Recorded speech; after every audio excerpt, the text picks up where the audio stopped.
air bubbles gradually dissipate and the patient is safe.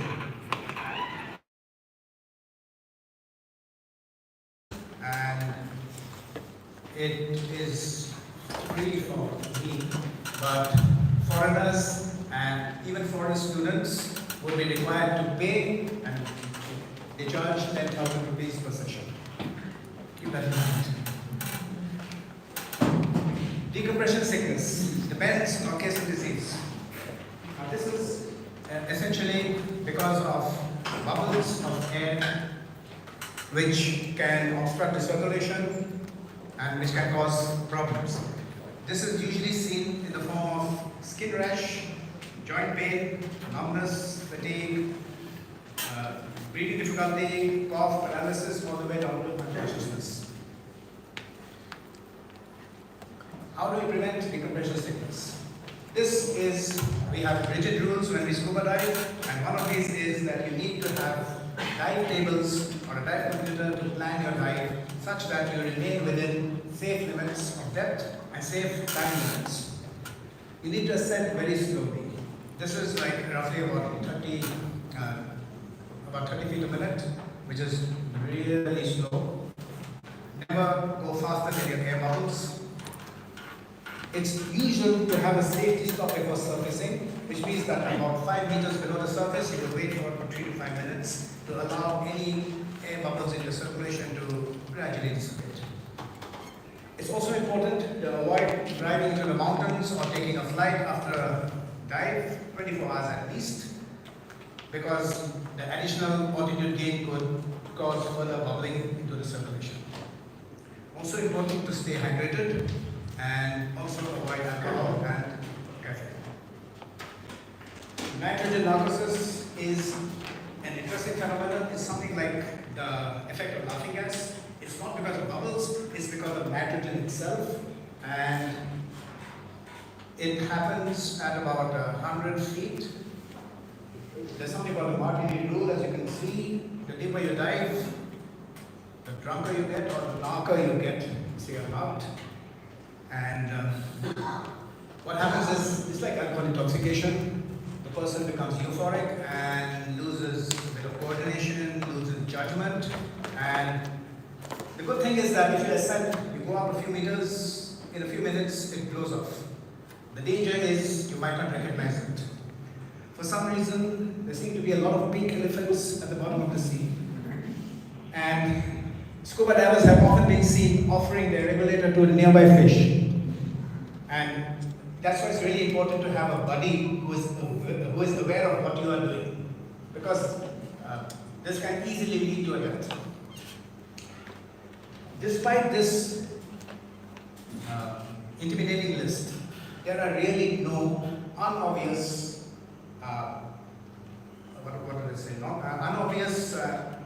unreasonable contraindications to diet. Obviously, there are some contraindications, but each one of them is really balanced between severity and risk, and should be taken on an individualized basis. However, there's something of interest: a patent foramen ovale, which 25% of us have, and 6% of us have a large one. This could be a potential danger because air bubbles could transfer from the venous side to the arterial side and make decompression in this worse. It is a relative risk. Bronchial asthma again, because of the cold air, the cold compressed air is dry, it can incite the bronchospasm, that also is a relative risk. Marine envenomation, going clockwise, we have the lionfish, we've got box jellyfish, we've got eel catfish, we've got sea urchins and stonefish.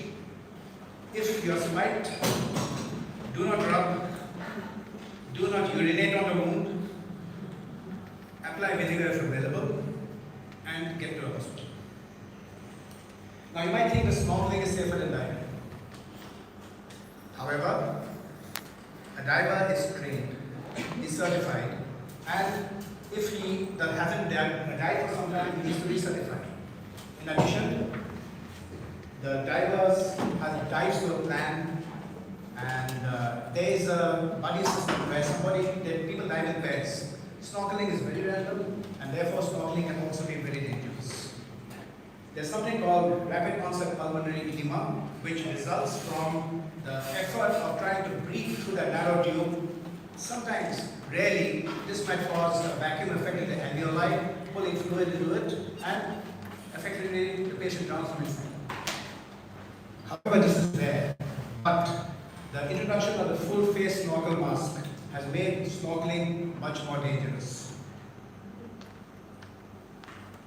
This has a lot of bad effects. There's this big dead space in front of the face in which there's carbon dioxide buildup and... excuse me, your time is over. Could you please summarize in a half minute, please? Yes. I'll leave all the bad points of the snorkeling mask for the questions, because I'm sure there will be a lot of questions on that. And I'll just say this, that it's banned in many diving resorts, some countries as well. And whether diving is safe or dangerous is a matter of being careful, as in everything else in life. Thank you. Thank you, sir.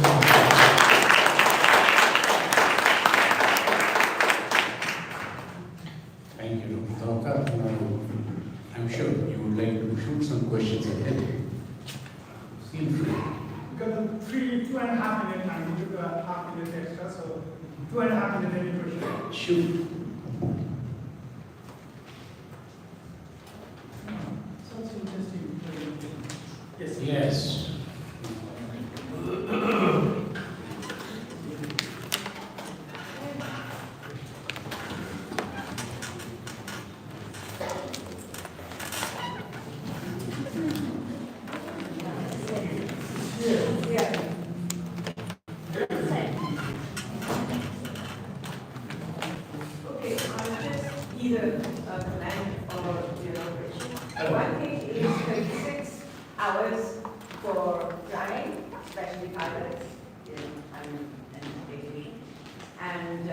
It's 36 hours. And somebody who's been not hypothermic chamber uses the license. So this is one thing that we have to keep in mind, because we have a lot of people here. We don't have many people who join the aero club, but even if you've got a private pilot license, beware, because you can easily lose that license. Coming to that, in the hypothermic chamber, you just mentioned, but we have to train the doctors also. So do you have any experience? Have you been in an hypothermic chamber? Yes, ma'am. Okay, sure. And of course, Not under pressure, not pressurized, but I've been inside. Yes, we had incidences here where unfortunately we don't even the doctors are prepared for it. So be very careful if you are asked to accompany somebody. Yes, ma'am. It was in the news. Right? Okay. So any experience from anywhere else? In the world, because this is, very strictly linked to Yes, ma'am. flying also, and the differences of the pressures. So that is what I just wanted to share.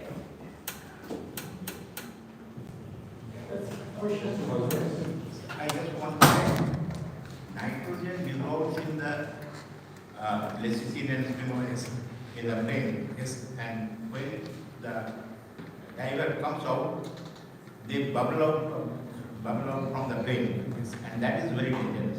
That's use. Yes, sir. So that's the basis of decompression sickness. Yeah. Apart from the effect of nitrogen, nitrogen narcosis, this is another effect of nitrogen. Yeah. And the high altitude, you must have attended HAPO, Yes. high altitude pulmonary edema. It's the last question here. The age not being a barrier for this, but the people who suffer from hypertension, Yes. if they are going for diving, does a posture, a sudden change in posture, that counts as a contraindication? What they say is no free diving where you go head on. Right. But apart from that, if it's well controlled, anything, if it's well controlled, even asthma, if it's well controlled, epilepsy, as long as the person hasn't had a fit in the last 2 or 3 years, same thing. No comorbidities are contraindication. There is a small risk. You need to have a buddy who is aware of your situation, who can immediately, and recreational diving is always less than 40 meters. So most people dive at about 20 meters. At 20 meters, you can go straight up. You don't need that safety stop. But We do it as a protocol, but recreational diving is no need question. Thank you, sir. Thanks, sir. So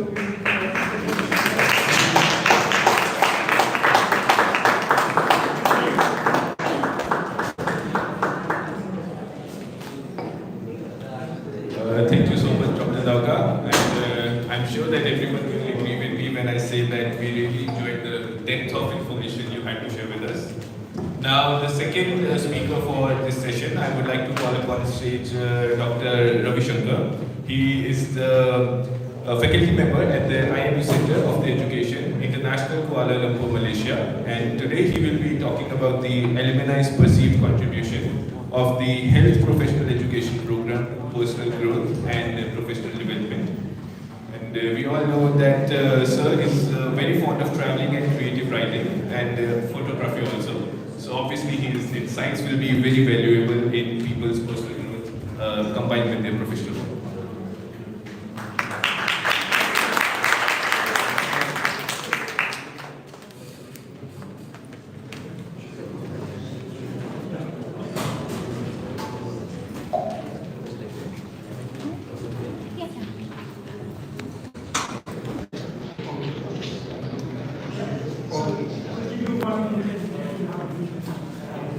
So let me talk about, so this is the research study we did. We're looking at alumni. So we run a health professions education program at our Center for Education. So we looked at alumni's perceived contribution of the program to the personal growth and to the professional development. So this is mainly a qualitative study.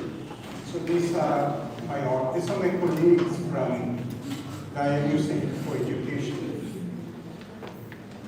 So health professions education program, this mainly could be a master's, could be a certificate, diploma, master's and PhD. So all these courses are offered by our center.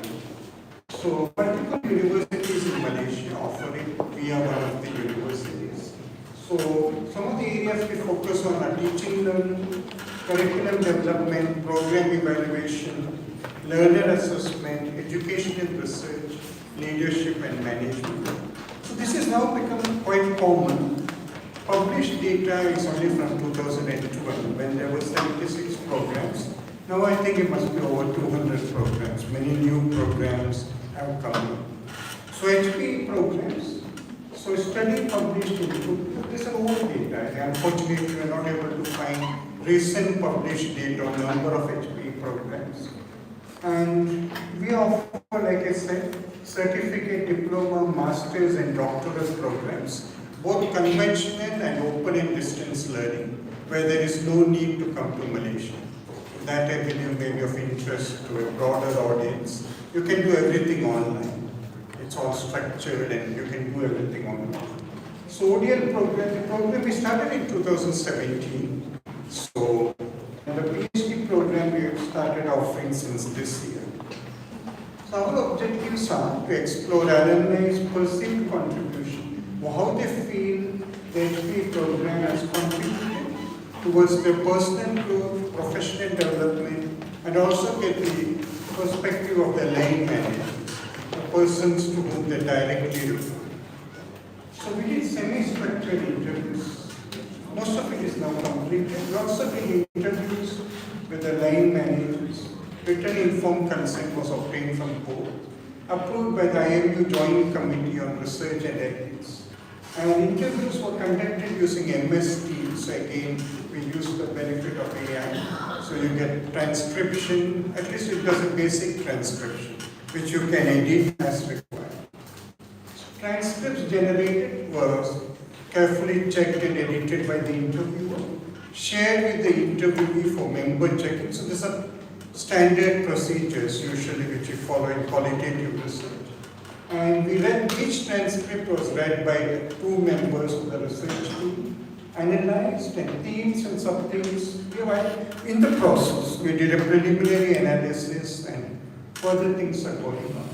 So we had 9 alumni and 4 line managers who participated. 8 of them alumni were from Malaysia and 1 alumni was from Fiji. And she did it, the certificate as open and distance learning. So these are the specialties. Most of them are from the medical school or from medicine, but we also have people from dentistry and other. This doesn't represent our population, but again in qualitative research, the sampling is not really a major consideration. So current needs, variety of responses, increasing AI, changes in assessment, and some of this we already. So how will assessment be impacted by AI? Larger student numbers, greater emphasis on SDL, interprofessional education. So current needs and demands. So current generation of students may be learning differently since you've been exposed to mobile phones and other devices right from the beginning. So these are some of the statements from the alumni. Again, we often report quotes from the respondents in qualitative research. So strengths of the course, alumni felt it was well designed, contextualized, because one way to look at it, to address some of the challenges of AI is to contextualize. Because AI, even now, maybe it might change in the future, contextualizing might be a challenge. Knowledgeable faculty, we are visiting professors. We do an annual conference every year on education, International Medical Education Conference biennial. Challenges is balancing multiple roles. So many of these people are part-time faculty, part-time students and full-time faculty, and that's a challenge. Whenever you are a full-time faculty, of course, things add up to you, to your roles and responsibilities. So some of the assignments, they felt, were very similar. So we also do a lot of training programs. We offer a lot of training programs for faculty and others at the university. Our center actually coordinates and we offer many of these programs. But many felt that this program goes beyond that. It's much more structured. They get a closer relationship with the faculty, closer relationship with their peers and other students. The gaps, certificate course they felt was very stressful. The certificate we have actually 10 modules in the course. 5 of those we offer during the certificate and then another 3 in the diploma. And the last 2 mainly concerned with research, that's the masters. So the many felt that was stressful. Feedback on assignments, sometimes I felt they did not get enough feedback. And the leadership module, they wanted to be strengthened. So some of this we already considered and implemented, reducing the number of assignments, providing more detailed feedback. So all this have been implemented. So many did this for their professional development, better adapt to their job role, their interest in teaching, and line managers felt these people strengthen teaching, learning, academics in the department, school, and center.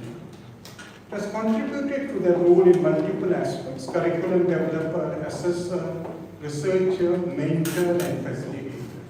They could learn from multiple people. That again was a major benefit. Research projects, mentoring, and assignments.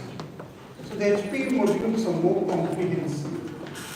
They form a learning community and they are able to collaborate more closely with others. So they felt they were personal development is they were able to take up newer responsibilities, maybe consultancy, assessor, auditor, greater personal satisfaction and professional growth. So their advice for others is definitely go for this program. Come with an open mind, strengthen your time management skills since you have to balance multiple responsibilities, and get the buy-in of your family. Because balancing family with learning and a job, that's a challenge. So to conclude, increasing influence of artificial intelligence, changes in assessment, greater emphasis on SDN, larger student numbers, and interprofessional education and interprofessional learning. These are future needs and challenges of professional education. They felt the course was well designed and met their requirements. Balancing multiple demands on their time was a challenge. And various factors motivated them to enroll. The course contributed to their multiple roles: curriculum developer, assessor, researcher, mentor, and facilitator. So there are 8 roles of a teacher, which was put forward by Ronald Harding. So that's the model we follow. Creation of a learning community. They would recommend others to join the course. They would recommend buy-in of family before enrolling. Time management skills, keeping an open mind are important. So these are some of the references which I mentioned. That's it. That's a brief Thank you all the time. We have a few minutes remaining. So, any question from the floor? We can, how do we handle this? Well, we can keep the 2 mic into side and need some volunteer. Yeah. Hello sir, I'm Dr. Sudhir. I was curious to know when you conducted this qualitative study with the help of MS team. So when we hold qualitative interview in field with the personal interviews, so how could you manage the focus group discussion and in-depth interviews like that? I think we did not do it. There was a typo, I don't know whether anything. We initially planned both, keep it focused, but then we felt in-depth interview would give a better enough idea.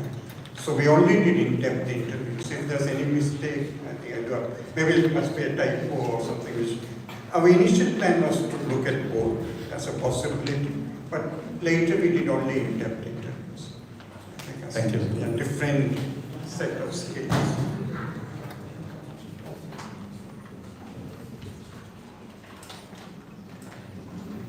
Any more question, comment?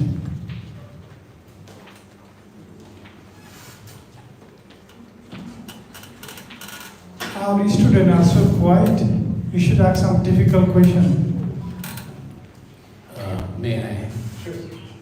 This particular designing is done based on the curriculum and assessment etc. of the university, or is it an SSR which can be adapted to be utilized by other university, other institutes?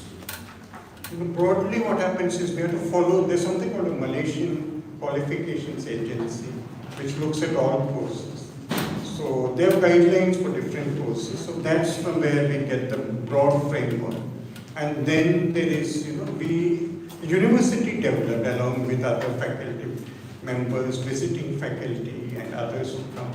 But again, there's broad international consensus on what HPA courses should offer. So broadly, like I said, curriculum, assessment, change management, leadership, what are the roles of an educator, challenges. So those are the workplace-based learning. So broadly, most courses will follow a similar outline. There might be differences here and there, but there are many common areas. I don't think there's a definite international body for that, but there is broad consensus on what educators should. What I was wondering is, in case other institutes or other universities willing, SSR would like to do it or we would like to do it, would it be feasible and possible to maybe tweak with the curriculum or tweak with the way it's conducted to suit the local requirement and expectations? Yes, very, very possible, yeah, because there will be a lot of similarities, Yes. but there will also be differences, some areas where they want to focus on. I think because we have broad modules, and within that module, a lot of customization and focus on what are the region's particular requirements, that's possible. Very much possible. Okay, thank you so much.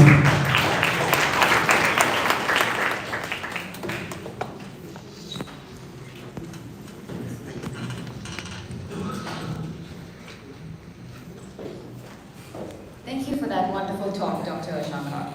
It gives me great pleasure to introduce our next speaker, although really he needs no introduction at all. I'm certain that if there's one person that everyone here today knows, it's definitely Dr. Indrajit Banerjee. Dr. Banerjee is a professor at SSR's Pharmacology Department with 16 years of teaching experience. He has published 145 research papers in various high-impact journals, including Lancet and BMC Psychiatry, 6 books, and presented more than 120 research papers at various international conferences. Here to present his research on educational and psychological impact of COVID-19 and lockdown among university medical students in Mauritius. Please welcome to the stage Dr. Banerjee.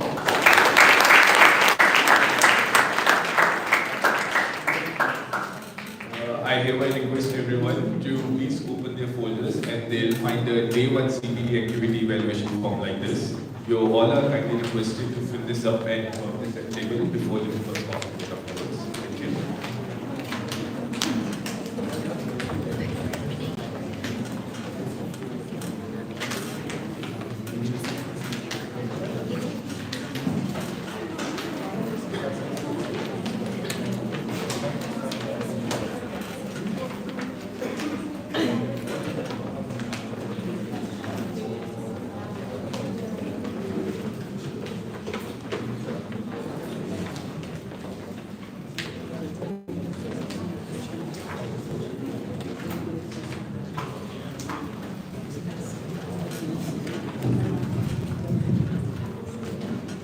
Very good afternoon to all of you.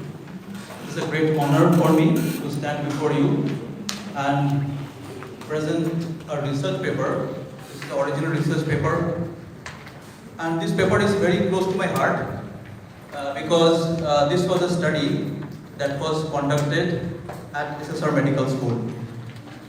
And I will take you back to the COVID-19 era. And to introduce the co-authors of my speakers, Dr. Jared Robinson, who was a student that time. Now he is a guest.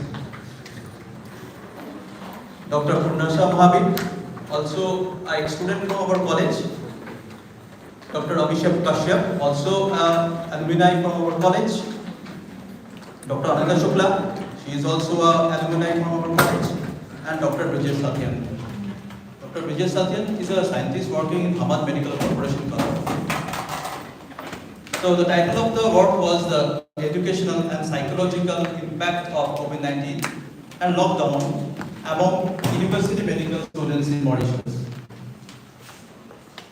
All of you are knowing that this COVID-19 was surfaced in Wuhan in 2019 and it has caused a global pandemic.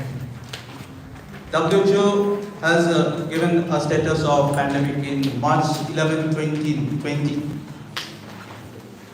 And due to this COVID-19, all the universities were closed and we came to a lockdown. Students were confined to the quarters.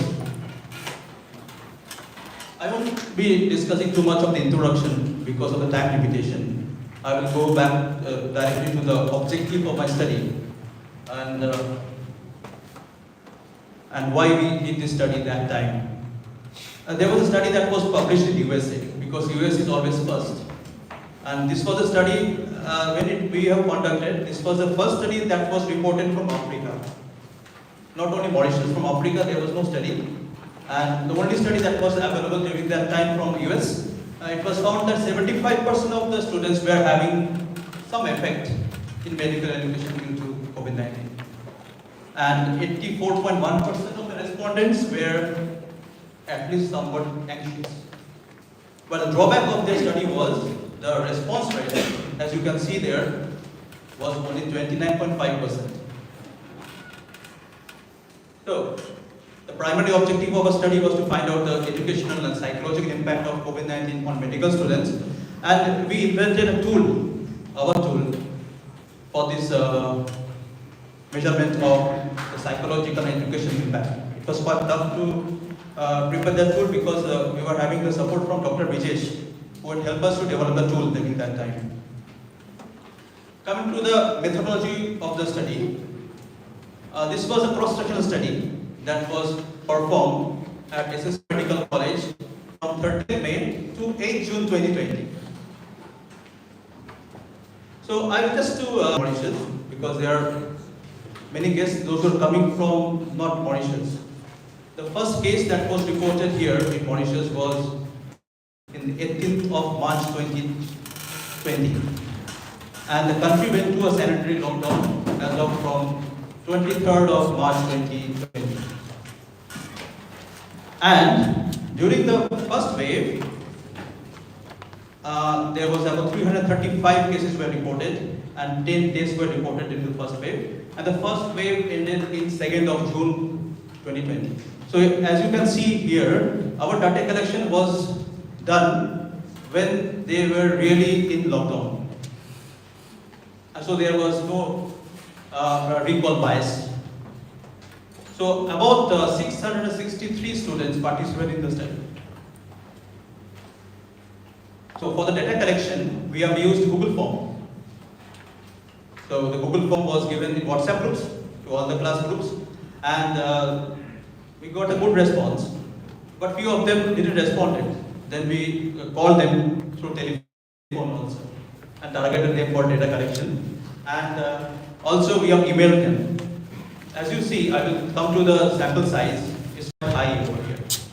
For the questionnaire design, there were mainly 2 domains, but it was divided into 4 aspects. First was the demographic details, second was the psychological aspects, third was the educational impact, and fourth was what after COVID-19, because it was not known during that time. This was the 4 parts of our questionnaire, and we have used a 5-point Likert scale. So there was a scoring system.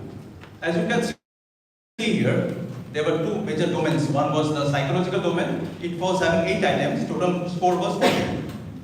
Anybody who was having 20 or above was found to be having some psychological impact due to COVID-19. And for the education impact, there were 7 items.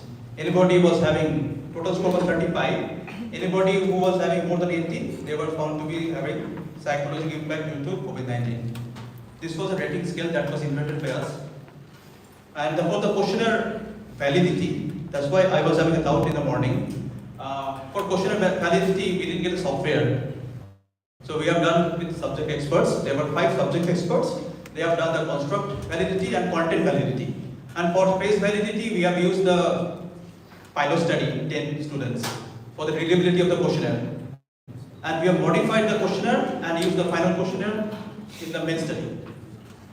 For the reliability analysis, we have used Cronbach's alpha. The total score was found to be 0.717 for all the domains. Individually, the domains was 0.721 for psychological aspects, and for educational aspect it was 0.685. After removing some of the questions from the questionnaire, so we have removed about 3 questions from psychological domain and 2 questions from the educational domain. So you see here, for inclusion, we have included all the students from SSR Medical College, those who were studying during that time, from semester 1 to semester 10. For exclusion criteria, those who have not filled the questionnaire properly or incomplete completion, they have not completed in all respect, we have rejected the questionnaire. And also those who have not given the consent, we have not taken in account. For ethical clearance, the Institutional Research and Ethics Committee independently reviewed the protocol as well as the questionnaire and data collection method. And final ethics clearance was given. This was the approval number for the study. For sample size calculation, we have done a sample size calculation prior to the data collection. It was found to be 600, but we got an adequate sample size of 663. For data management, we have used SPSS software, and we have used percentages, chi-square test, confidence interval, loss distribution analysis, and p-value less than 0.05 was found to be statistically significant. I'm looking at Israel because of the statistical portion. So, coming to the results. So, I will just highlight on the major findings. So, as compared to the US study, what was the response rate for our study? As you can appreciate, it was 95%. This is the socio-demographic details of the students. I won't be talking about all, just to give an idea. Here, gender, it was female students more, those who are studying here, as compared to male. 386 were female, 277 were male. Most of the students from India, followed by Mauritius, South Africa, and others.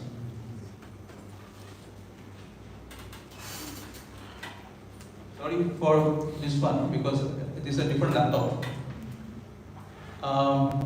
Actually, I have highlighted on the psychological aspect. It was found in about 70% of the students. 70% of students were having psychological problems due to COVID-19, and education impact was found in 95.6% of the students. Coming to this cross-tabulation between the demographic details and psychological aspects, what was found, there was a correlation. Again, I should apologize because this is a different laptop, this is not my laptop. It has not been protected properly. So, there is a finding and correlation between the smartphone users and the psychological aspect.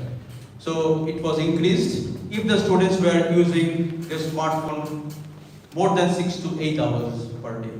They were having more chances of getting psychological impact.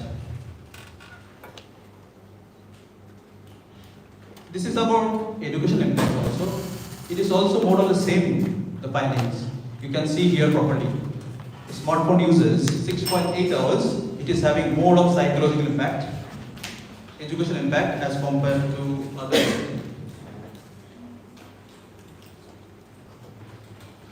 This is the adjusted odd ratio table. Just I will highlight only on the key findings only.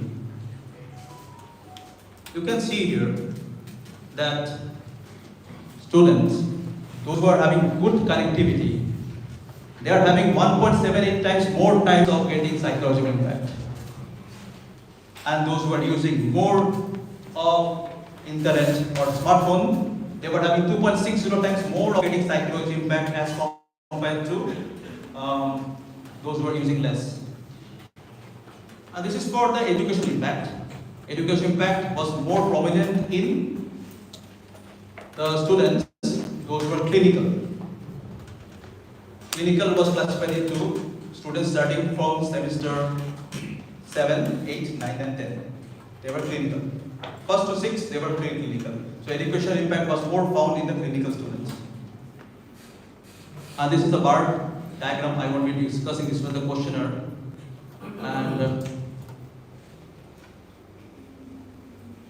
And this was after COVID-19, what they will do. It was very new that time. So we have few questionnaires regarding that. And what was the strength of the study? The data was collected when we were having the first wave. So there was no recall bias. And the response rate for our study was 95%. The limitation of the study was we have not used a DASH scale. Later on, there are many papers published after us. They have used a DASH scale for their presentation, for their publication, sorry. And coming to the conclusion, COVID-19 caused both psychological and educational impact on medical students. These are my references. And get in touch. These are my contributors.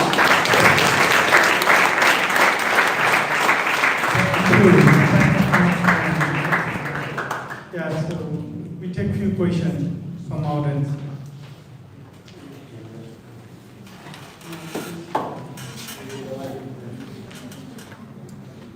I think I know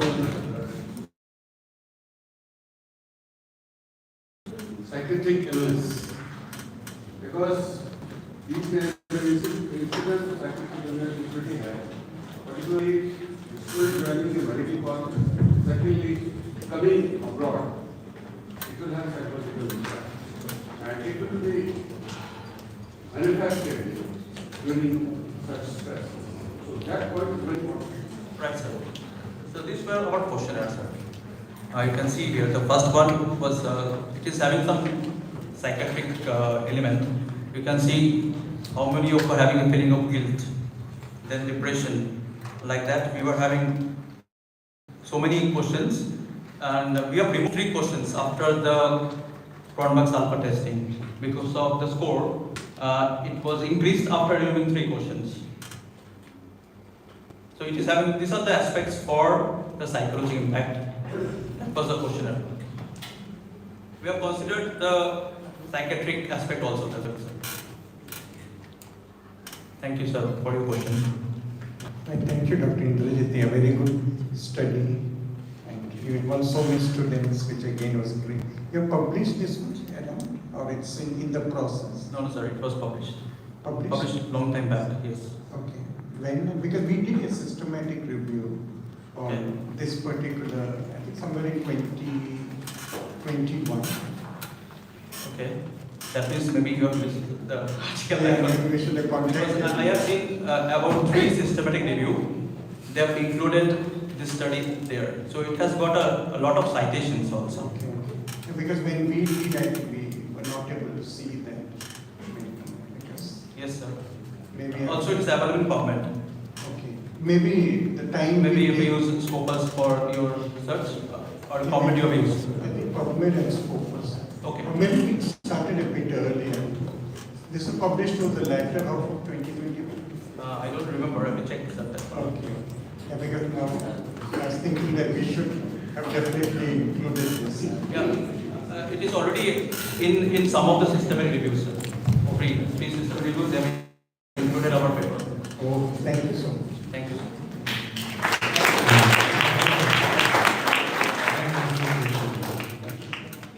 Wonderful study, and thank you, Ravi, for this analysis which you did about the other studies as well.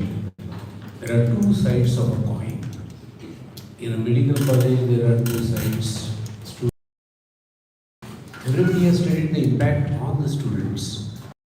Study any impact on the faculty because of COVID. If there is anything, I would like to know, because I have suffered from it, and my wife was about to kick me out of the house. Thank you. Thank you for the suggestion, sir. We have not thought about this. It's a good idea that we should conduct a study on faculty also.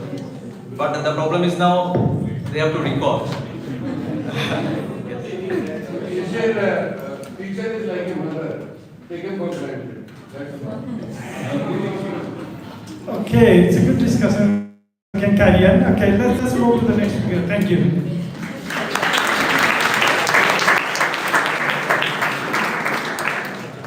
Thank you so much, Dr. Banerjee, for your presentation. It was both very engaging and informative. Now, moving forward with our next presenter, I would like to call upon the stage Dr. Hania Saeed. She's from Anglia Ruskin University, Cambridge, United Kingdom, and the topic she'll be presenting today, Women on the Frontier of Climate Change, exploring the intersection of climate change and mental well-being in the vulnerable coastal areas of Bangladesh. Please give me a warm welcome to Dr. Hania Saeed as she takes the stage.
Good afternoon, everyone.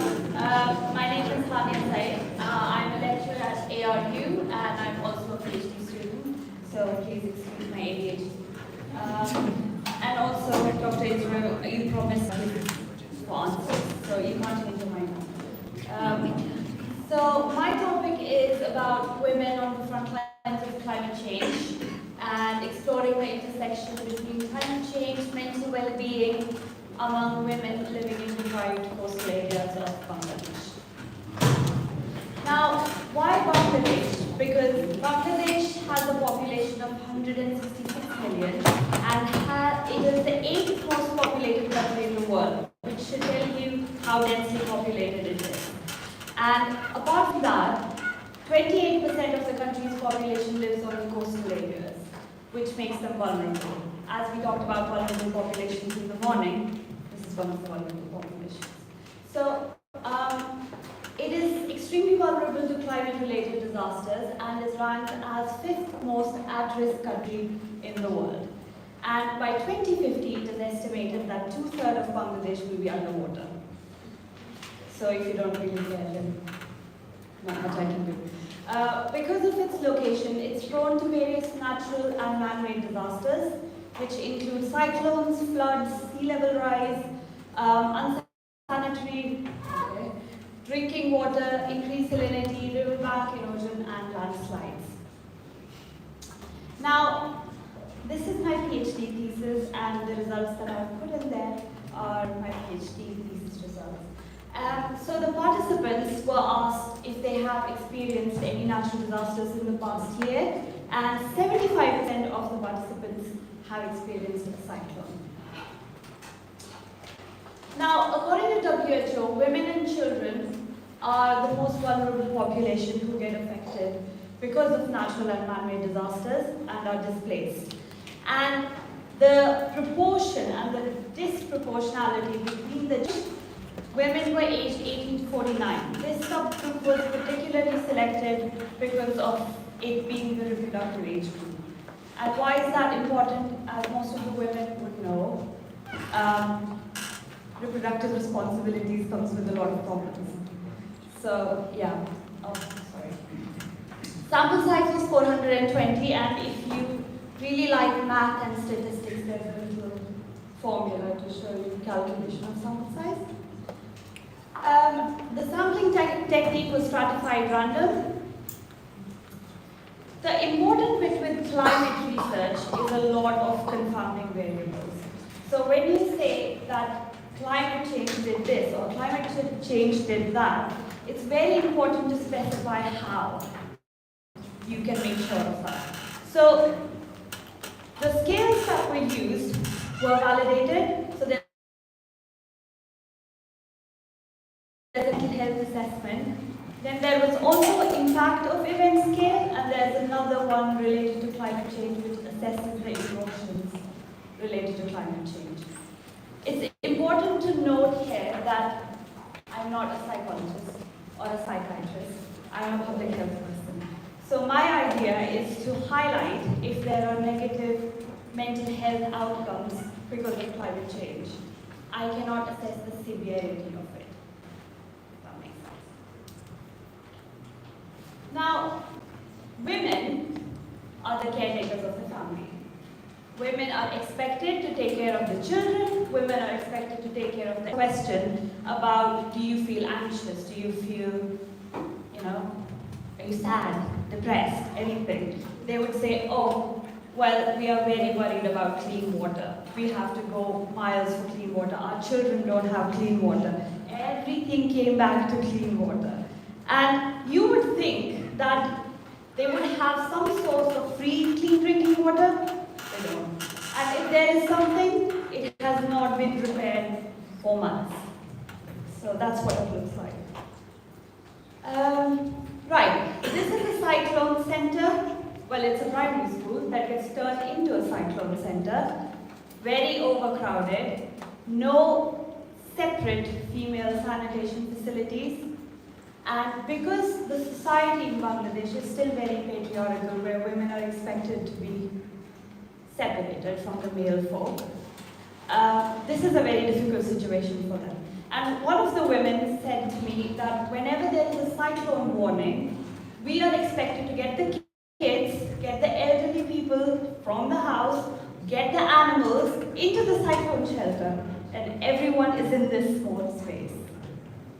This is especially difficult for women because of menstruation, because if someone is pregnant, there is no primary healthcare facility for them to go to.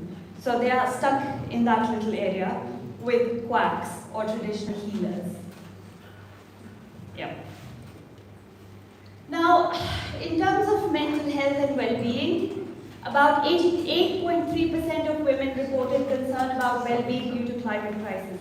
They were specifically asked, because of this frequent flooding and frequent cycles. Never use the word anxiety or depression with women, they will never accept it. Always use symptomatic questions. Do you feel uneasy? Do you feel you're worried about the future? Do you always think about these events when they are not happening? Are you worried? Are you fearful? Then they will always know. It's very true for my mother as well. 57.7% of women reported suffering from symptoms such as feeling anxious, trouble sleeping, feeling sad or depressed. Almost 81.2% of women reiterated that women face more difficulties due to climate crisis. 66% of women reported having physical symptoms of mental health issues following a natural disaster. That being that we can't sleep, we are always worried. Every time there is a loud sound, we think that it's a cyclone warning. We can't let our children go out and play because we think something's going to happen to them. A significant percentage of women also reported having no or limited support from government and non-governmental organizations in the region. There is one particular thing that I do want to share with you. I asked the counsellor if he had any women come up to him and say that they were anxious or depressed or there was a problem. And he said, yes, a woman did come to me and said, oh, she can't function, she can't work, she can't make decisions because she always has palpitations. And do you know what he told her? He told her, have courage and move on. Which was great. Which is what has been told to women a lot, but yeah. In conclusion, my study is still in its preliminary result phase. It's a mixed method study, so it also has a qualitative part, but I'm not sharing the qualitative part because I don't like it.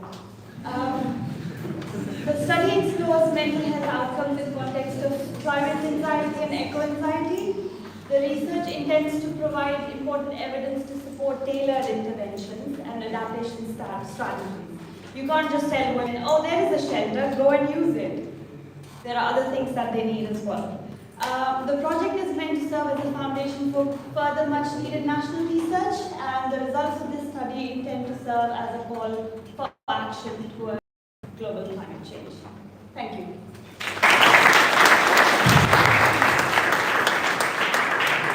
Thank you. It's a very right time. Okay, there's a few, yes.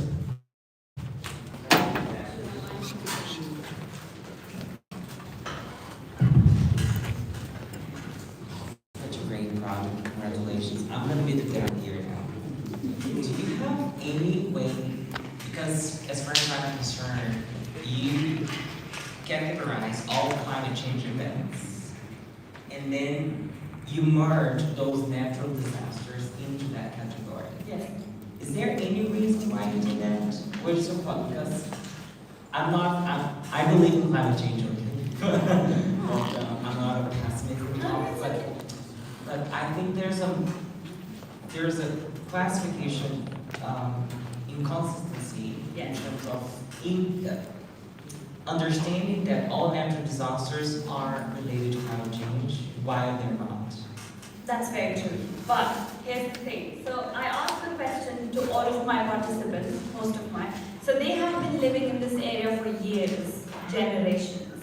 So their fathers lived there, then they lived there, and then now their children are living there. So they have been living for more than 10 years. So I asked them a question. I was like, do you think anything has changed in terms of climate that you live in? So a common thing in Bangladesh is cultivating rice, paddy, which is normal, and there is a normal growing season and then a harvesting season. That has changed over the years because of frequent flooding, either the water is too much or there's no water at all. So that has been disrupted. They can't grow that, which was their primary source of income. And the people that have lived there have very clearly stated that the temperature has gone up, the flooding is more frequent, and now I know that because we can't always prove climate change, it's always a thing that doesn't have a very proper quantifiable evidence, but it's there. I asked the taxi drivers in Mauritius, they said it's true, so I'm sorry. First, I would like to congratulate you for this wonderful topic. I think this is a topic of the need, for the global need.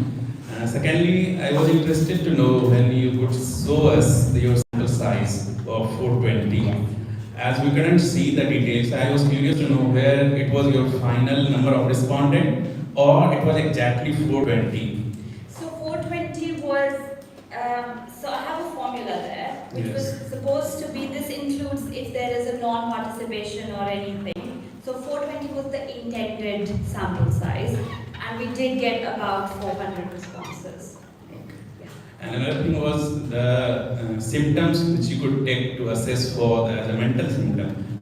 So did you rely on the subjective symptoms or did you apply any objective scale like DAS scale and any other scale? Yeah, we did have scale. We have a section where it has mental health scales, and it's a Likert scale on how, like, do you feel this on a scale of this to this.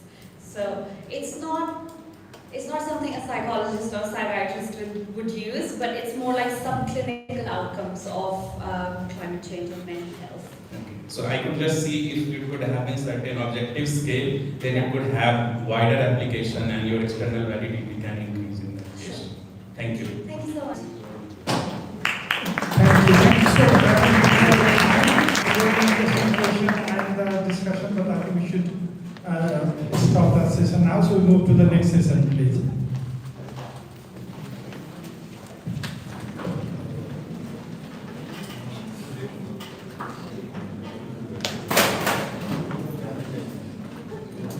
The next guest of this session is Dr. Viva Sankara, presenting a topic entitled Risk of Dementia in Nepal, a cross-sectional survey in Longton Hill and Jarai regions. Please welcome her back to the stage, Dr. Sankara.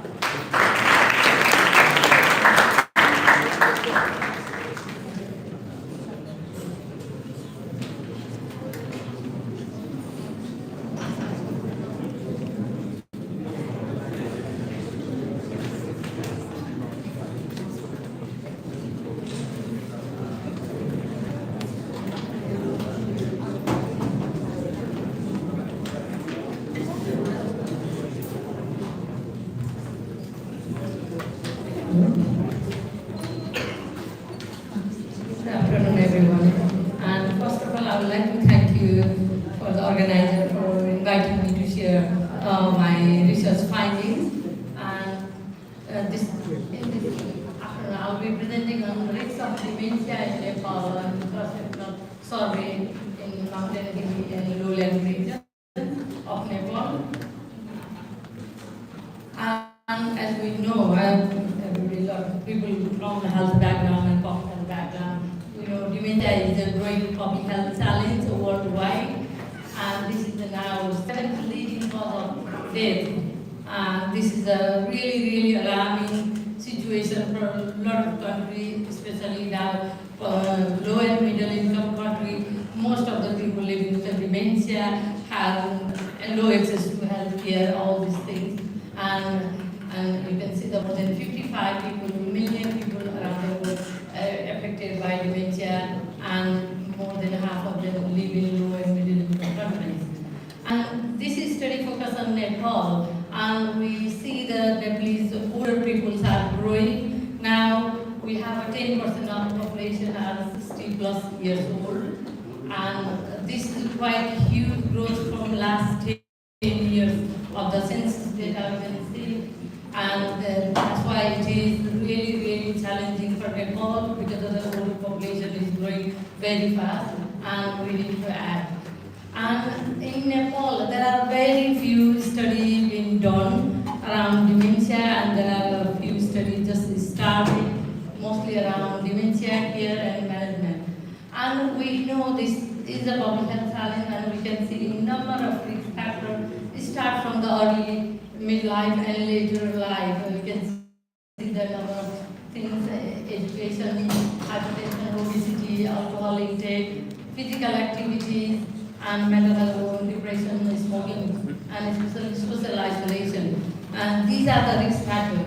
And in Nepal, especially focusing on looking at the social isolation is a key risk factor for Nepal, and education-wise in this group is very low.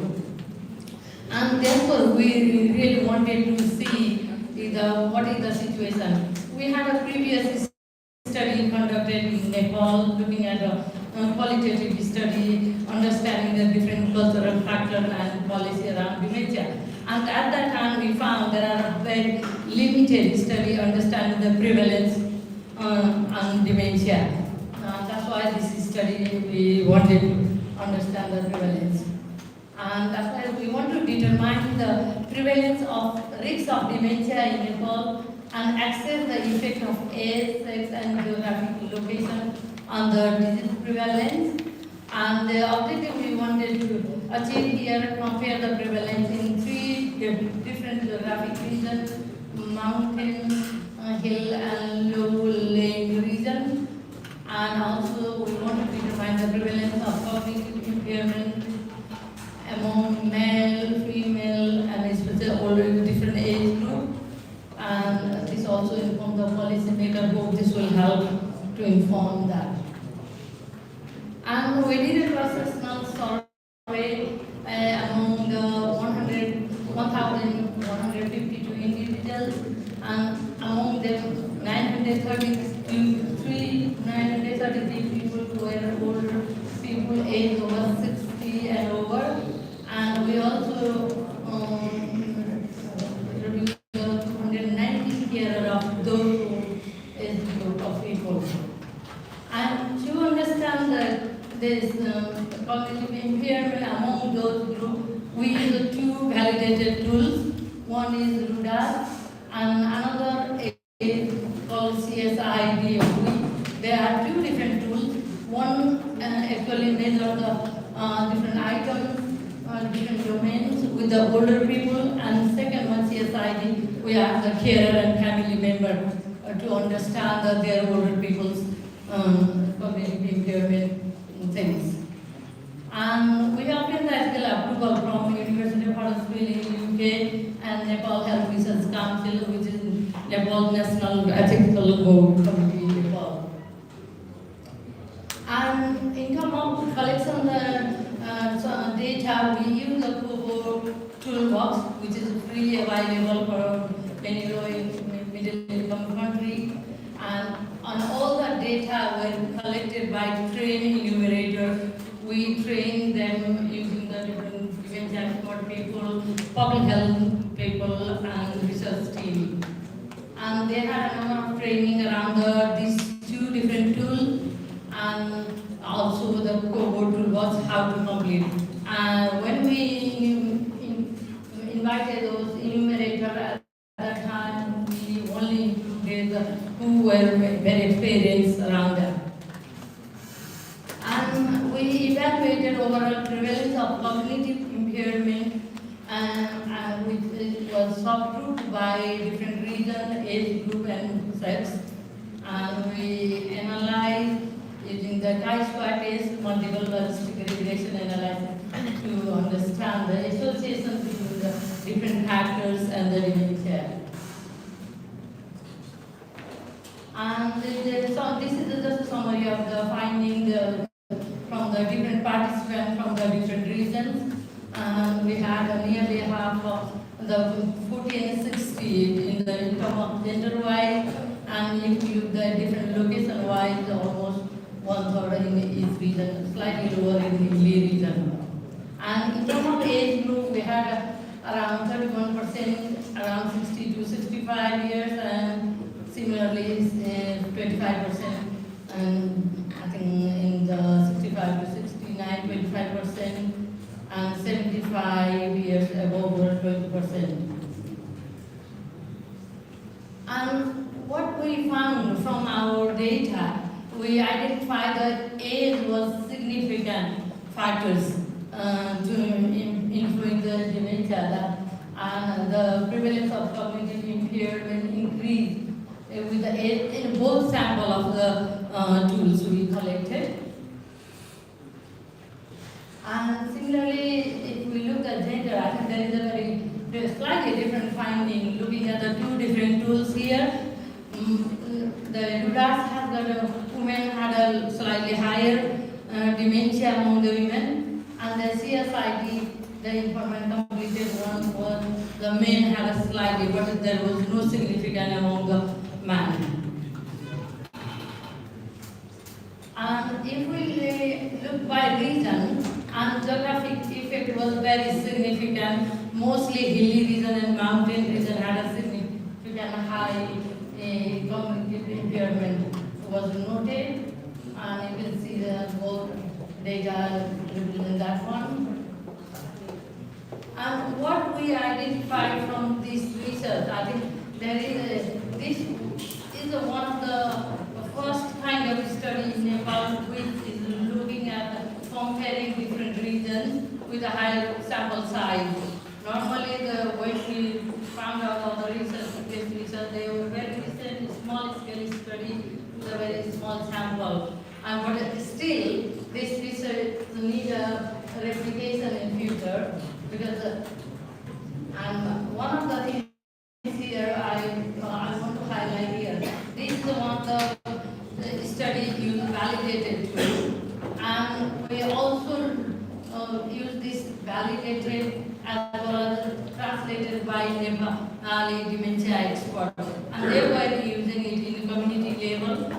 And there are now new studies coming out with some tool validation, but they are very local level.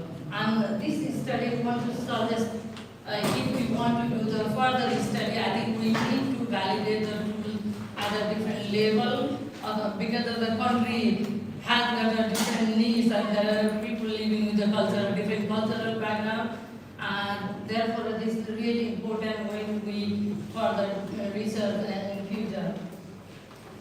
And one of the limitations of our study was the information on individual education status, economic status, health, access, disability between the different regions.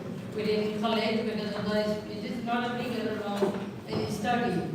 And we are thinking now we should include it in the future study. And at the end, I would like to conclude the dementia. There is a high risk of dementia in Nepal, and a high percentage of people living with the cognitive impairment. And the risk is influenced by age, geographic region, and there is a need for the early diagnosis and tailored intervention for older people who are residing, especially in a higher altitude level. And national level of study and exploration of factors affecting the early dementia is needed in the country, and tool validation to reproduce the representative data is needed, which is very important for a future study. And just like we saw, this more longitudinal study could be beneficial to see the prognosis of the disease and plan appropriate intervention from this study. And just like the founder, we are very thankful to the participants and the expert from Nepal who supported throughout this study and then provided translated to this study. Thank you.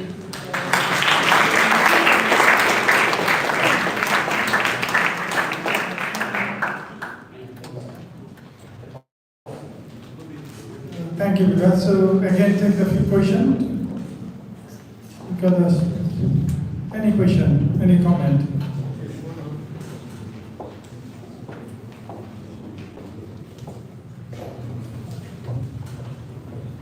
Wonderful presentation, ma'am. And again, as a previous topic, I think also this is one of the topics which is of global concern. As you showed in the Nepal, more than 10% people are elderly people, and that is replicated in most of the countries nowadays.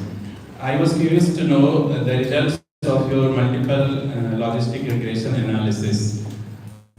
Was any independent association between the factors, the variables which you put as an outcome, and especially to the healthcare accessibility, as it could be different in low-lying regions, hilly regions, and the third region which you pointed out? Yeah, we didn't collect that data, so it's very difficult to explain what could be the differences. But I would think, because of the healthcare facility in Nepal is very different in rural and urban area, there may be some impact, but it's very difficult to tell.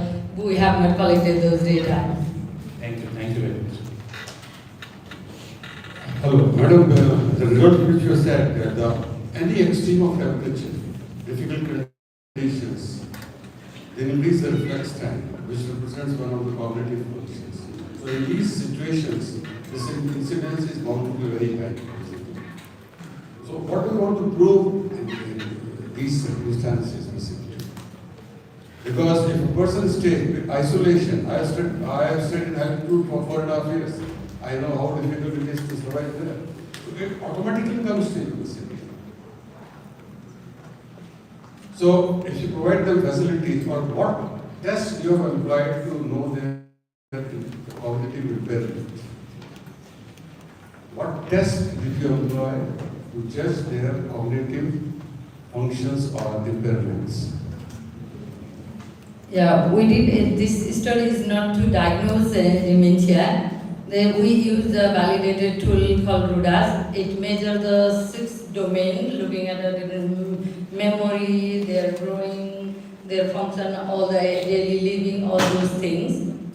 And that's why this is not an actual diagnosis, we can say that one. But if we look at the Nepal context, we have not anything in terms of diagnosis in healthcare facility. That's why we want to raise the awareness around this need of more attention in the country. Hope this will impact in the future. Thank you. Any more questions?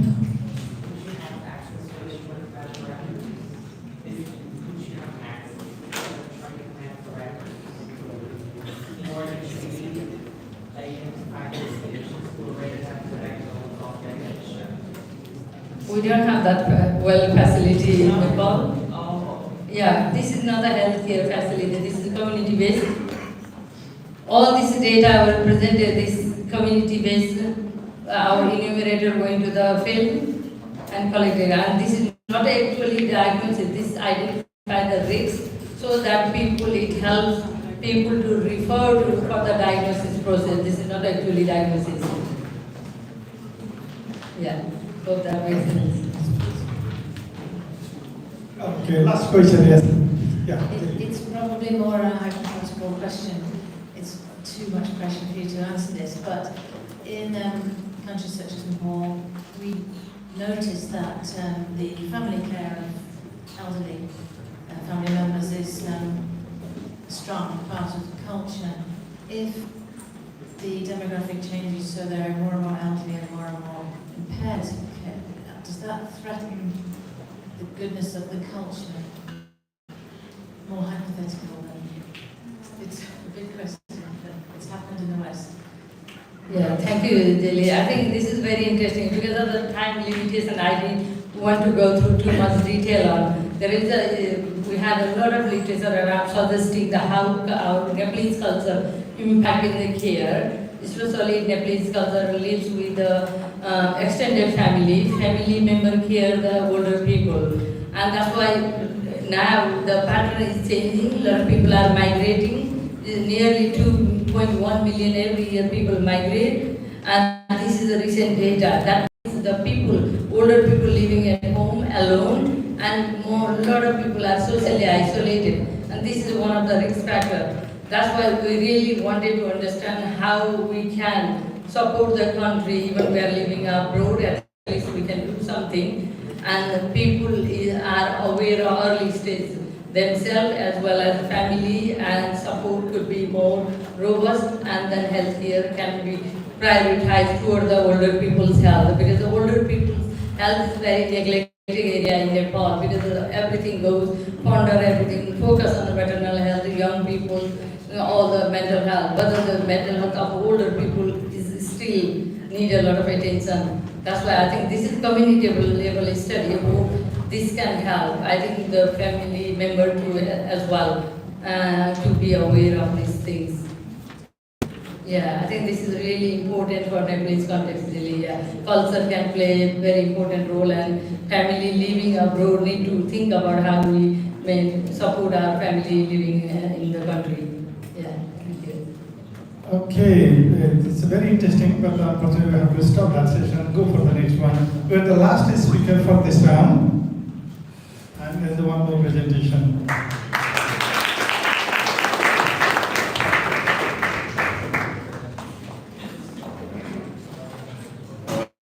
Thank you so much, Dr. Sumira, for your insightful presentation. Now, moving for our last presentation for this session, I would like to call upon stage Dr. Jared Robinson, who is an alumni from our SSR Medical College, and he attended his preparatory school from South Africa, and he had been awarded the valedictorian and deputy head for his senior years. Today he'll be presenting on the medical student perspective on absenteeism, which is a cross-sectional study from a private medical college in Mauritius.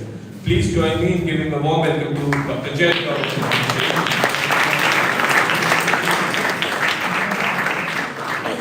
From the organizing committee, it is a kind reminder to all the audience that please maintain the decorum in between the presentations. Thank you. Good afternoon, everybody. Yet again, it's been a while since I've been up here, so I'll try and keep it short and sweet because it is a coffee break and I think we're a little tired. I must say it's a great honor as an alumni to come back and present a piece of research which was both born, bred and birthed within these hallowed walls. So it's something very special. As we can see, today we're speaking about medical students' perspective on absenteeism, a cross-sectional study from a private medical college in Mauritius. This was conducted by myself and Dr. Richard Banerjee. So 9 out of 10 students are less likely to be absent if they feel the lecture will be engaging. So hopefully I won't lose 9 out of 10 in the session. I promise to be sure. Alright, so that's quite a large figure. That's 90%. So if I'm boring, I'll lose 90% of you, you probably won't come back tomorrow. So if I try hard, maybe the numbers will be less when you eat more food tomorrow's lunch. But anyway, moving on. So the background or what we know about the cause of absenteeism in literature that exists is generally multifactorial in etiology. And as we can see, the battle of attendance, as we know, is a lifelong one, and one that has plagued both students and faculty alike for many, many years.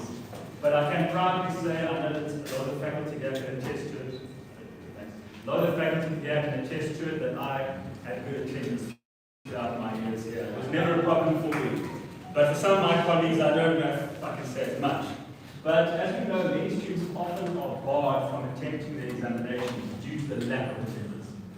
This is obviously a big issue. It's not only one in the medical fraternity and in medical colleges, because most institutions have specified protocols in terms of the attendance that they require for you to pass a module. So it's not solely in medicine, it's within all faculties. Now, existing literature basically notes that there are 4 main areas which cause or are a cause for absenteeism, namely environmental factors, health of students, age of students, and family commitments. Now, the aim and purpose of our study was to identify and understand the perceptions of medical students on reasons as to why absenteeism occurs and the factors to mitigate this absenteeism. Because ultimately, it's wonderful to know why absenteeism occurs, but how do we reduce this? So, our methodology. A cross-sectional observation study was conducted. The study was conducted from the 1st of August 2018 to September 2018 at SSR. So this was one of our most early and original research works, which was published later on. So we're very proud of this OGPCC recorded data. So 503 medical students from the 2nd to the 10th semester partook in the study. A semi-structured questionnaire was designed with 3 parts. The first in the demographic details, which I'll touch upon later, which is very important. The second was factors responsible for absenteeism. This was split into a 5-point Likert scale with strongly agree, neutral, disagree, or strongly disagree statement. And the third item, or the third part of the questionnaire, was factors which reduce absenteeism, answer yes or no. Ultimately, the internal consistency between the items was tested using Chromax alpha, That was found to be 0.82. Now, our inclusion and exclusion criteria. All medical students, barring the first semester students, were included in the studies. The reason the first semester students were excluded was, at the time of the study, they were very brand new to the college. They had just been pulled in. So, the crowd was out, the figures out. And obviously, incomplete questionnaires were not included in the study. Now, technical committee approval was taken from the institutional technical committee of SSR before the study was conducted. So our data management, the data was analyzed in high-level statistical package for social sciences, SPSS. Descriptive statistics were used to analyze the demographic profile of students. Chi-square test and binary logistic regression analysis was performed to find out correlations between the different variables. And a p-value less than 0.05 was considered as statistically significant. I'm sure the students back there, hopefully not falling asleep, when you go to see them, you will learn about the importance of the p-value. Yes, we still don't understand it, but it's important. Right, so coming to the results. So out of 700 medical students, we had a response of 503. This giving us a rate of 71.85%. The response rate, and the mean age was found to be 21.2 years. So if we look at the nationality, gender again, we have more females, similar to this study Dr. Dunning, the previous one he spoke about, as opposed to males. And in terms of nationality, obviously, the majority of Indian students followed by Mauritians, others in the South Africans being the smallest counterpart. Now, this is a very important item in following this slide, and I explain this in great depth. So coming to the result proper. So coming to factors for absenteeism. So ultimately we found that whether 67% was agreed upon to be an item which induced absenteeism. So for those of you who aren't really acquainted with Mauritius' wonderful weather, particularly it rains a lot. And unfortunately, with Mauritius, we use public transport, both to get to campus as well as to the various district hospitals. So unfortunately, if it is a cyclonic weather or heavy downpour comes, your chances of getting wet are quite high, and therefore this plays a large role with students often not coming to campus. This may obviously not be something which can be extrapolated to other foreign universities, but exclusive of weather, the majority of the other causes behind absenteeism can be extrapolated across international borders, and not only international borders, but different fields of study. Because students, whether they be medical students or engineering students, all actually of the same. We don't want to be here most of the time, and this is the reasons of always the same. So lack of motivation with all these students, some of us who are, and the lack of motivation to wake up in the morning and sit in 8 o'clock lecture, sometimes that's not always there. Self-study is a very interesting item that we found because this correlates and corroborates with the next table, and I'll explain that a little bit later on. So just keep this in mind. Health problems is 56.1% and lecture timetable is 61.3%. Health problems we can't mitigate these. If you're ill, you're ill. However, lecture timetable was found to be a big item which caused absenteeism. So when I speak about that, the funny thing with SSR is that we have a set lecture timetable. You don't have a free. You start at 8 in the morning, you end at 4 in the afternoon. But obviously, events on certain days will lead to the fact that possibly there's a lecture cancelled. So, if a student has a lecture cancelled, their likelihood of wanting to come, say, far distance from the north, to attend the rest of the day, obviously their drive is not there, and that will then cause them to be absent. And I see a lot of students in the back going like this. So obviously that's absolutely correct. And then when I pointed out about South African students, this is a very interesting finding. 53.4% of South African students attributed homesickness to a factor which precipitates absenteeism. So as we know, SSR is predominantly Indian university, with people from Indian background as well as Mauritius. So there's a very small counterpart of India, one of them was one of them in South Africa. And it's a bit of a cultural shock from the beginning. And this is why South Africans, 3.4% of them, specifically said homesickness was a reason we absent. And I'm sure some of the South Africans that are here today can attest to that wholeheartedly. Ultimately,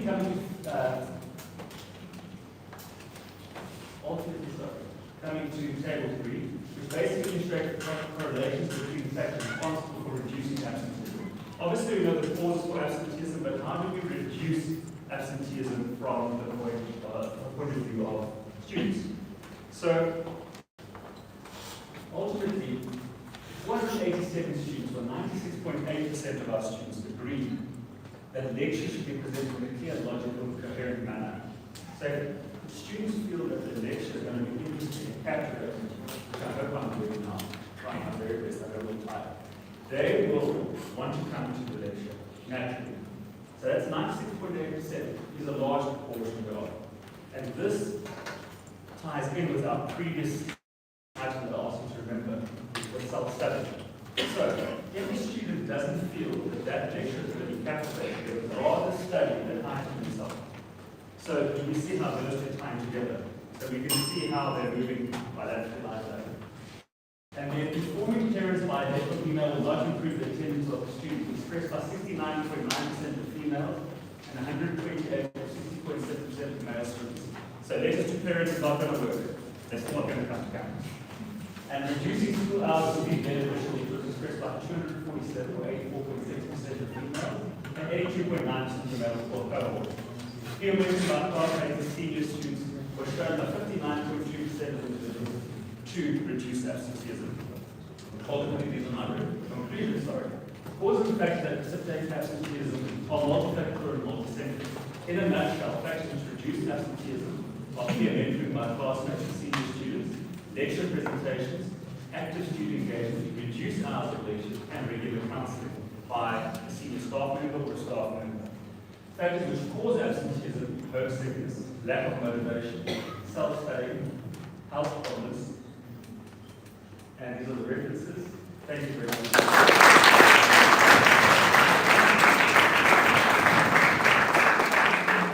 Thank you. Back on time. So, question, comment, please. Yeah, are you objectionable? I'll ask you, because there is a contradiction.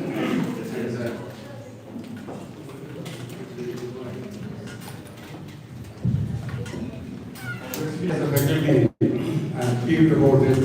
You mentioned that 96.8% said that the lecture should be clear, logical, and whatnot, entertaining. You think I am a film actor who will perform here and will judge my performance? That is the highest number you have quoted in your results, but it is not included in your conclusive findings. You mentioned only 4 things.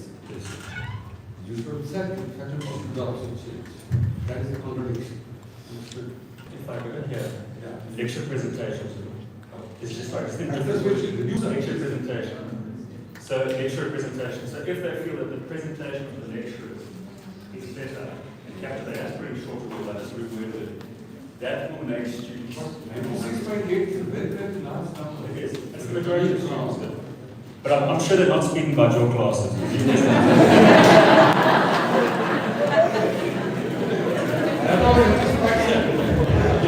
I have taught in 6 medical colleges and maximum experience has been 22 years in FMC, which is one of the top class institutions. And this coming from students has to take into the picture. It is large, yes. That is a large figure. But a good finding, but how do you mitigate that? That's the I think we should consider how to motivate. Like he was also talking of learning. If we can introduce subconscious learning in students, probably that will be a better way of garnering the support as far as education.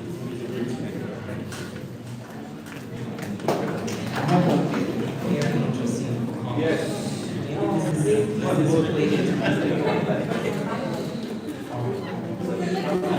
Please go on.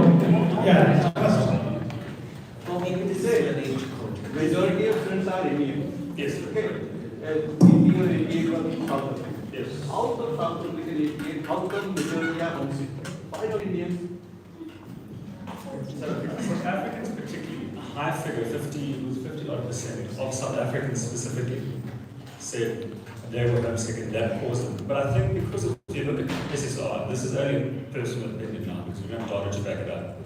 But the majority of Indian students stay within the hostel system. So they've got a lot of backup. They have a friend that they live with, and then they've got hostel mothers, hostel fathers. Yourself being one of them, head of hostel, sir. So how can they be homesick, sir, if they've got you to look after them? No,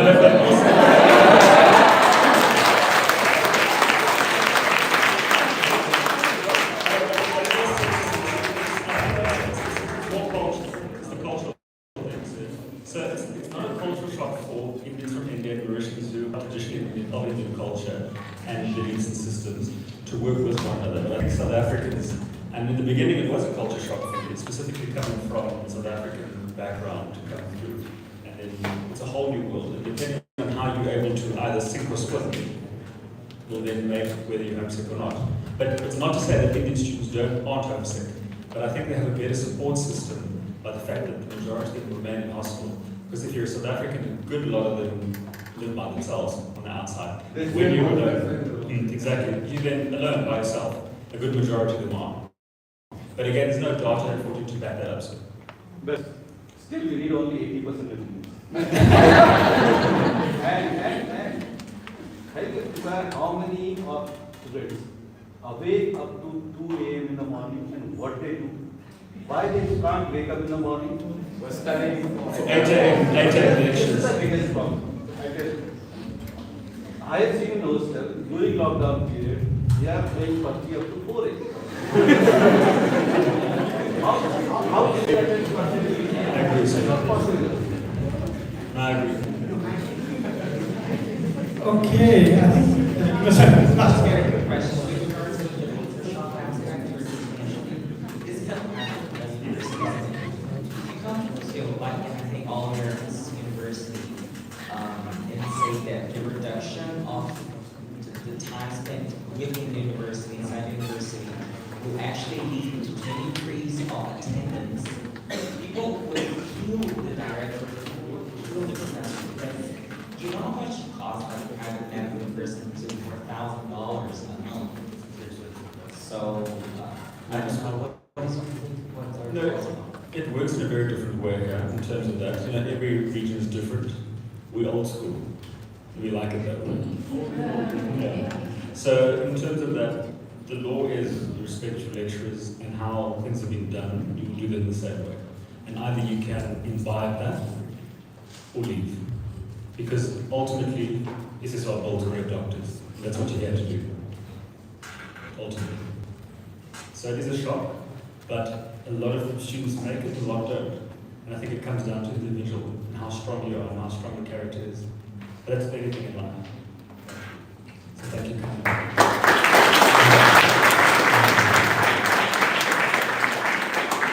Maybe it's principle. I have exactly opposite problem in my college. Our college also has Nepalese students, 50% Indian students, and a scatter of people coming from Bangladesh, Australia, UK, or somewhere else. And I do face this problem of absenteeism to quite some extent. Interestingly, it's the Indian students who are most absent.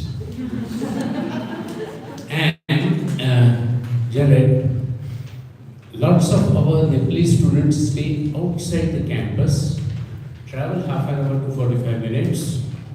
Weather in Pokhara is worse than in Mauritius. It rains heavily and it becomes severely cold as well. But those Nepalese students travel and come to the class, while most of the Indian students who stay within campus of about 6 minutes walk between the hostel and the classroom usually miss the first and the second period. So I think it's primarily not related to a nationality or something, but more about the self-motivation and the mindset whether I want to attend or not. And as Dr. Vania said, he's an excellent teacher. I spent lots of time with him. And to a great extent, in our our college also we have got excellent motivating teachers also. But some just हम नहीं सुधरेंगे. Yes, you are very correct, sir. Here also, those who are staying in hostel, it's not 6 minutes. It's maybe 30-35 seconds. They are the last to come in the classes. One of our local students, they stay 30 kilometers, they travel 1.5 hours sometimes, they all reach in time. And one of our previous lecturers, he used to, those who are late entry, if you are an outsider, you are allowed. You are coming from 30 kilometers, must be something wrong somewhere in the way. But those who are coming from hostel, they are thrown out. We are late means you are intentionally. Okay, that's with the, I think we want to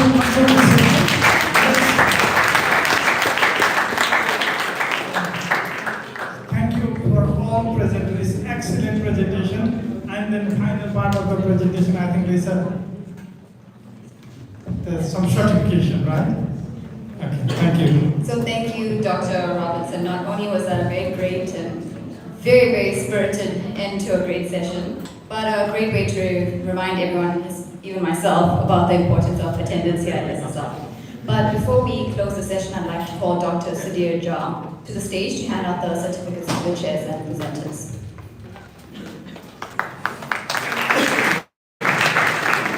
Can Dr. Dalka please come forward?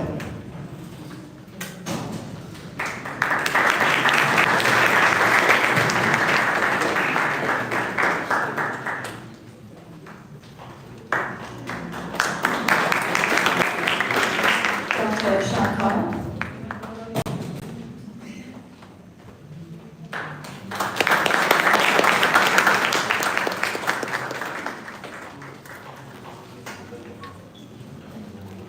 Dr. Banerjee.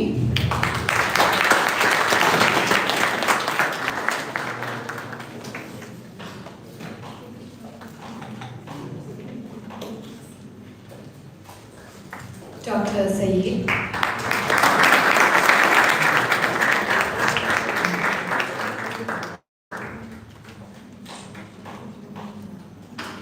Dr. Sankara.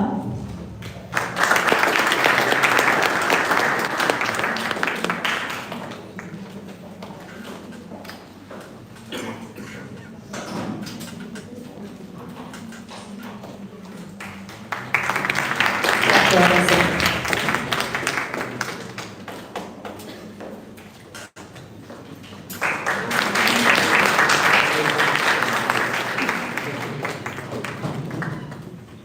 And next for our chairs, Dr. Gokal.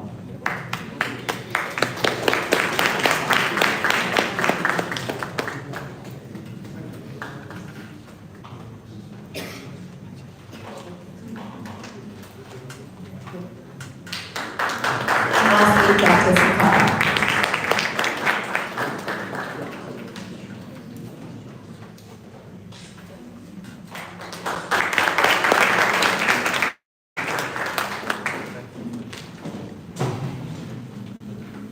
Before we continue with the next session, we'll be taking a short break. Coffee and refreshments will be available right outside in the area where we had lunch. So please feel free to grab a cup, network with your fellow attendees and recharge. We will meet here back at 4:30 p.m. to continue with the next set of presentations. And meanwhile, I would request our moderators for the poster presentation session to please join us